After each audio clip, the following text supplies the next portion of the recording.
Hey guys, welcome back to Is Your Six Covered. Appreciate you showing up. And today we're going to do a video, because I haven't seen one on YouTube yet, that really dives in to the parts of this thing. And there's some O-rings in there, and some of you guys may get mixed up if you're trying to swap out some O-rings and some other items. So today we're going to be looking at the people will say the R2 K9, but this thing is called R squared K9, 9mm suppressor by Microtech.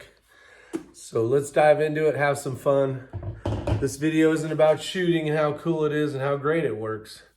This video is to dive into the deep portion of it that I haven't seen a video out yet, to help assist you guys with putting it back together the correct way. Let's get going.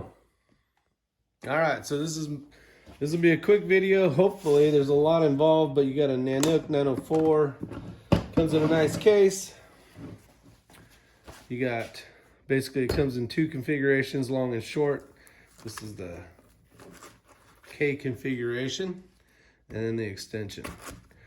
So one of the things that a lot of videos don't talk about how this thing works is it does come with tools to take down. It does come with a rod for pushing the baffles out.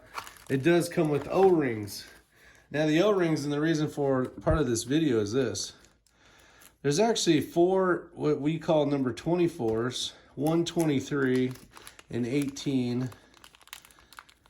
And I can't remember what the other number is, but you're gonna see these O-rings and a lot of them look the same. So there's actually what you would think would be 5 O-rings, but in all reality, there's 4 24s and 123. Now I believe that to be the 23, but we'll take a look. So put them up. One's going to be just a hair smaller than the other. And you kind of see it right there. This one is the 23. These are the 24. And then you got some additional ones that actually, one goes in a piston for the 13.5 by 1 left-handed. And I'll show you where this one goes here in a little bit. All right, so there's the O-rings. So I'm going to try to keep this all on camera. But for those of you, this was actually designed and patented by actually X-Ring and Tony Marfione with Microtech. This is on the side of the Microtech Defensive Industries. But this end cap here, which is a patented thing, there's a lot of patents on here. I believe it to be 5 patents. You're going to see that it has a baffle retainer, so you can actually fire this. You don't have to worry about all the baffles blowing out. Huge thing, but inside of here is a tool. This is the key that will take off to get you to the piston. Now, right now, I actually took the other spring out. There's a 1/2 by 28 in here that it comes with, along with 13.5 by 1 left-handed. But you can see right here, I have that in there because it's going to be going on a 9mm PCC. So I'm going to go ahead and so I took this off utilizing the end cap and I put it here. One of the things you'll see is now you'll see kind of this key. I'll try to bring this up so you guys can see it. That's actually a key in order to take off these the baffle retainer. So you'll see right in here, these will fit in here. So if you're in the field, which there was a certain military contract that Microtech was able to get and win. Okay, so there it's in now. I'm going to take the baffles out real quick and kind of show you where all this stuff goes. So you just have to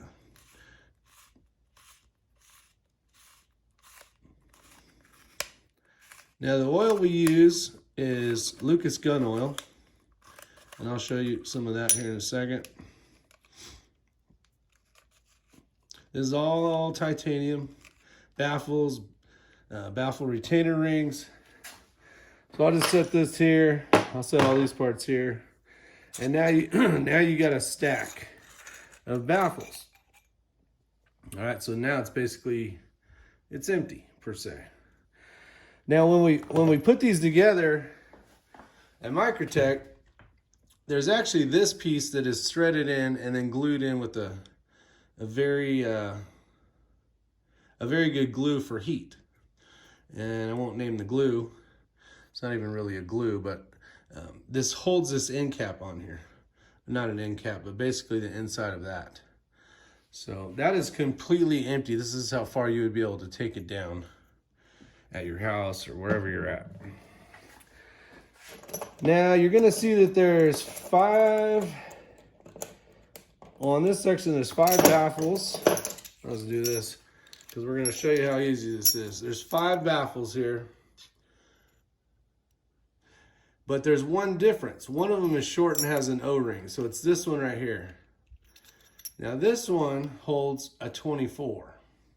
So this is one of the 24s. On the end cap is also the bigger O-ring, a 24. And this right here, the piston retaining, basically this holds the piston. This is the 23. And then inside of there is that last O-ring we talked about. It wasn't the super tiny one that you got, because that goes inside of a piston. This is the one that goes right inside of there, which keeps the gases and everything nice and from coming out. So how we put these together at work is this. We start with the one with the O-ring. We make sure we oil it. Stuff's rolling away here. We make sure we oil it. And then I stick my finger right here inside of that hole. This is one of the gas baffles coming up. And then the next one, I will just switch. See, this would be the wrong way. See how there's 2 holes coming up? So this one will need to go 180 degrees. And they should just click right in, because there's only one real way you can go. And then this one will go back up. And so on and so forth. So the next one will go down. So there it is right there. We'll put it in the down position. And there we go. Then it's in. And then again up. So now what you'll do is, you will remember that this one has the O-ring. So this is the one with at least my right hand. You're gonna look for the actual logo. You're gonna see the logo on there. And that's where you're gonna run these off of, this top row here. You're gonna be as centered as possible. And then it's gonna click in. You wanna make sure that it goes all the way in. You'll be able to see it on this side. But then you're gonna confirm before you put the end cap on that line right there. See if I can get it closer. Lighting kind of sucks, but see how there's that right there? You're gonna make sure that that's in line with the actual logo. And it can be off a hair, depending on how this turned in and how tight it got.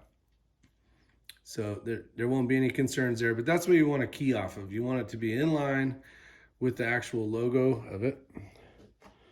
And then you will go ahead and put the baffle retainer, and we'll go ahead and use the key here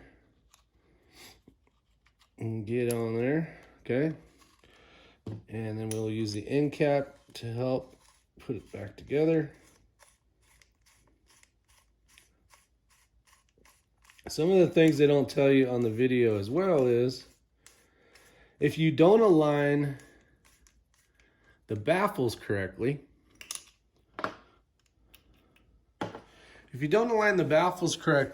where it clicks in and actually goes all the way to the base, you can test it and find out if you're correct by putting on the end cap. If the end cap closes and goes all the way to flush like that, where there's no, it's not, so it doesn't look like, say, that means that you actually have properly got the baffles completely all the way in. Same thing goes with this one. Now, just for demonstration purposes, I'll actually use the tool that comes with it, which is nice.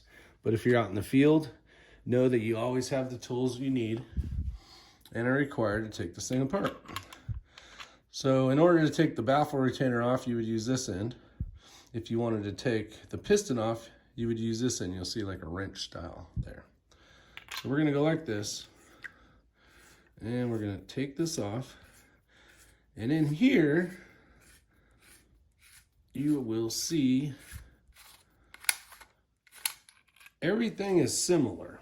The reason why they did this is it doesn't matter if these baffles go inside of the K or the long portion, it doesn't matter. What you'll notice is there's a short again. This is the one with a 24 washer, or O-ring I should say. And then you have the long version. So again, you will put basically your finger in that hole. That just helps you remember which side's up. You'll put this on the opposite end, 180 degrees difference, which would look like that. And on here as well, you will see some writing. And it'll say basically my serial number, and it'll say R2K 9mm. So we're gonna line this up again with the numbers or the writing. So this line, this one being the first one with the O-ring in it, you would re-oil that if you replaced it. You would line it up and you'll hear it click. And I'll just screw up real quick and show you that it's not in alignment. So right now, the center of the writing is here and the line's over there. So that would be an incorrect placement of the baffles if you wanted to build it correctly. Now you could fire it, but let's just do it right. So we'll go ahead and put it back in. We'll click it, make sure that it locks in, and we are in alignment with those serial numbers as well. So that's that simple. Just like with those baffles there, you just hold on to them all, you find the writing, and you line them up. You can either do this to make it a little bit easier, or if you've been doing it a while, it's really not a big deal. You heard it click. I'm gonna confirm it. So we're in center. I'm gonna put the baffle retaining. Let's see here, I need this part.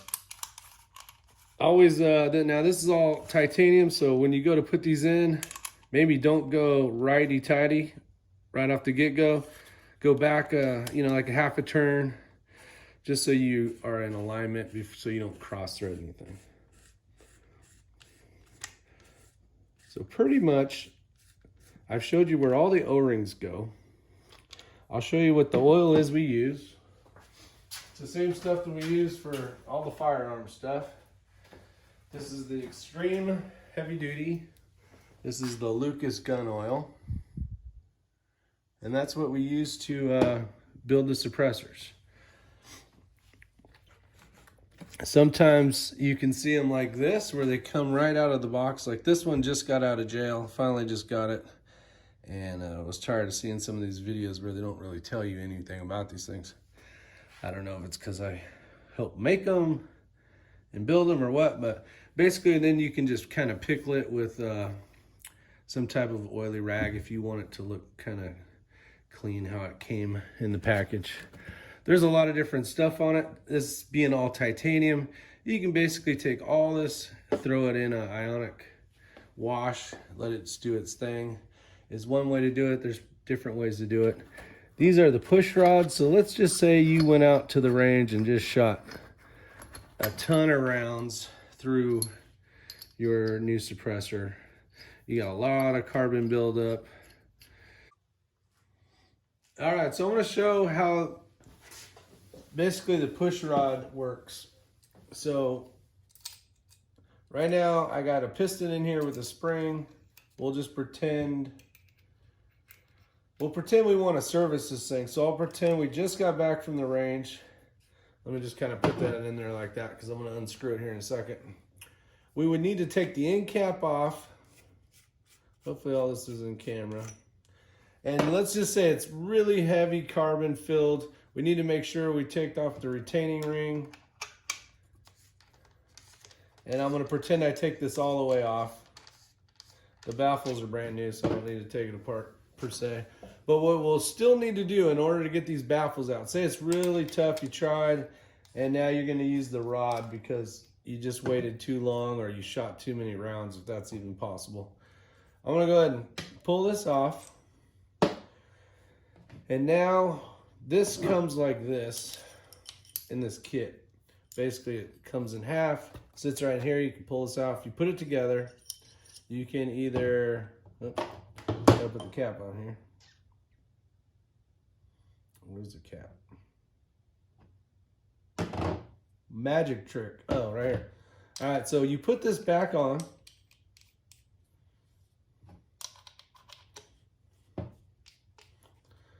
This is the PRC, or piston retaining cap. Okay. You use this tool here. Now I took the short version out just to show you what you'll be dealing with. So this is the back of the thing.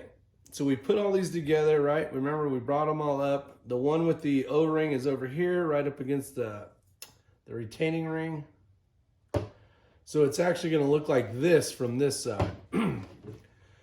And I'm taking this out to show you because it's basically a key. So when you push this down through here, you're going to spin this, and you're going to feel it like lock in. There it is, like you felt it fall in. Now you would want to go ahead and push all the baffles out.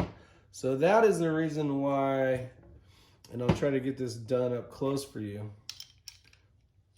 So as you're spinning this around, I know you can't see it, but this is basically gonna lock in like that. So, okay, here we go. Now we're on film. You'll see that one side is basically cut in half, right here. Then the other side is tall. Same thing with this, you have a tall side here and a part that's cut off. So you're basically just putting it in like that, and you're turning it till it feels that click. It goes in here and it kind of clicks in. Now it's where it needs to be. Now you'll utilize the pressure. Just remember, you gotta take the retaining cap off, and then you can use force to push all the baffles out. Then you can get them clean, put them all back together. One of the nice things is there's no order. If you have two of these, or the reason why they designed it this way for the teams, which I can't tell you which teams they are, but when they go to clean these, they can take every suppressor apart, throw them in a big bucket of cleaning solution in the vats, blah, blah, blah. Not have to worry about anything. And all they got to do is just grab out of the bucket. It doesn't need to be this baffle has to go with this suppressor. So it made it really nice for them. They can just grab some and start putting them back together. So that was one of the reasons why they did that. So it's kind of neat. But that is kind of the backstory, and hopefully a video that'll help you to take care of your suppressor, utilize the correct O-rings, and utilize the right oil. And that's it. And then to put it back, just throw it back in the box and you're good to go. So again, to reiterate, there is 4 number 24 O-rings. 123, you have an 18, and I can't remember what number we used for this one, but this one goes inside this 13.5. Let me show you where it goes. You'll see it right in there, maybe. Right in here is that small O-ring. Then this one I showed earlier. 2 of these go on the short baffles. One of them goes here on the short portion, or the extension. So that's one of them. And then the other one goes on the end cap. So hopefully that video helped. At least kind of get an idea which O-rings go where. I know a lot of people, if you're just looking at these and figuring to put these on, someone will stretch the 23 and think it's a 24. So just know that the 23 goes right, well, it goes right here. All right, and then the other one goes in there. All right, I hope you guys enjoyed that. Hopefully it helped you out. See you guys on the next video.